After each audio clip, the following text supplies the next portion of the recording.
مستمرين في برنامجنا مع صوت الفقراء، ان شاء الله يا رب، والترتيبات الامور ان شاء الله بالمحموديه مع الشباب الحلوين المرتبين. السلام عليكم. وعليكم السلام. شلونك حبيبي؟ شو اخبارك؟ هذه شويه من وقتك؟ اي لا عاد تو. اليوم شو تقدم نصيحه للشباب الالفينات اللي يشرب سجاير ونراقيل الموجودين بالقهاوي، ايش حاب تقدم فد نصيحه؟ والله انصحهم يشتغلون. اذا ساعدناه شويه مرمو.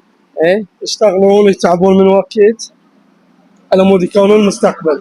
مستقبل يعرفون اللي عيب والهاي، اهم شيء الشغل. ايه قاعد يشربون سجاير ونراقيل، ايش حاب تنصحهم؟ ما تفيدهم، يلعب رياضه.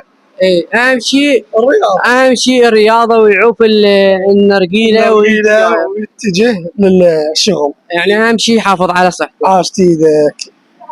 التدخين ما يراد التدخين، مو صحيح؟ اي ما يراد. شكرا حبيبي، واتمنى لك التوفيق يا حبيبي على راسي. لا مستمرين في برنامجنا مع صوت الفقراء ان شاء الله يا رب، والترتيبات الامور الحلوه الطبيعيه.